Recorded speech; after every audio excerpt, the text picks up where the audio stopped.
બધા જાણીએ છીએ બેટી બચાવો બેટી પઢાઓ આ એક સરકારી યોજના છે જેને ભારતના વડાપ્રધાન નરેન્દ્રભાઈ મોદીએ હરિયાણાના પાણીપતમાં 22 જાન્યુઆરી 2015માં સફળતાપૂર્વક શરૂ કરી હતી।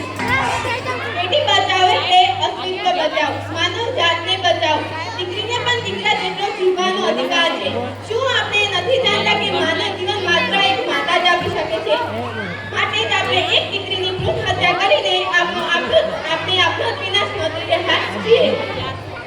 લોકોને દીકરાઓ જોઈએ છે કારણ કે તે વંશ વેલો વધારે, પણ એ નથી વિચારતા કે તે પણ કોઈની પુત્રી વિના શક્ય નથી।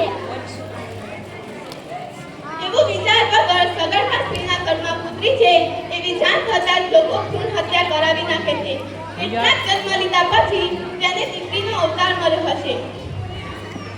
ઘરમાં રહેલી દીકરીની આત્માને કેટલી ઠેસ પહોંચી હશે। તેની અંદર એવી બદદુઆ નીકળે છે અને માતાને કહે છે કે માં, મેં તો એવા કયા પાપ કર્યા હતા કે તમે મને બહારની દુનિયામાં આંખ પણ ખોલવા ન દીધી। દીકરીને તો લક્ષ્મીનો બીજો અવતાર કહેવામાં આવે છે।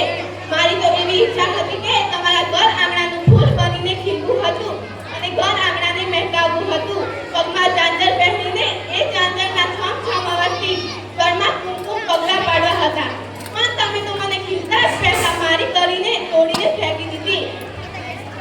તે સમયે તો તમે બેભાન હાલતમાં હશો। મારી હાલત શું થઈ એ તમે વિચાર્યું?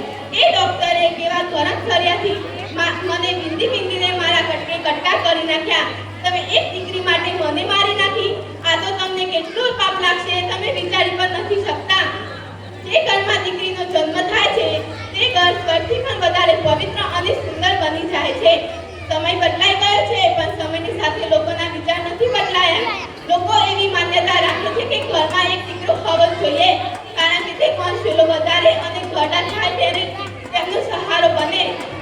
પણ કેટલાક દીકરા શું કરે છે કે ઘરડાઓ ઘરમાં નડતર છે તો તેમને વૃદ્ધા આશ્રમમાં મૂકી આવે છે, પણ એક દીકરી આવું વિચારી પણ નથી શકતી। દીકરી તો ઘરનો દીવો છે જેનાથી આખું ઘર ઉજાસ પામે છે। જો આપણે કોઈના ઘરે 2-3 દિવસ માટે રોકાવા જઈએ તો ચોથા દિવસે આપણું ઘર યાદ આવી જાય છે। અને જે દીકરી જે ઘરમાં 20-20 વર્ષ રહી હોય, જે ઘરમાં મોટી થઈ હોય, તેને હંમેશા માટે અલવિદા કહી બીજાના ઘરે જાય છે અને પોતાનું ઘર કરીને રહે છે। આવું તો એક ફક્ત દીકરી જ કરી શકે છે। જેવી રીતે માતા એટલે વાત્સલ્યનું ઝરણું, પત્ની એટલે પ્રેમનું ઝરણું, પણ દીકરી એટલે તો વાનનો દરિયો, એનો દીવો છે। જો દીકરા ઘરની આંખ છે તો દીકરી ઘરની શાન છે। હું અંતમાં એટલું જ કહીશ કે મને આનંદ છે એ વાતનો, કારણ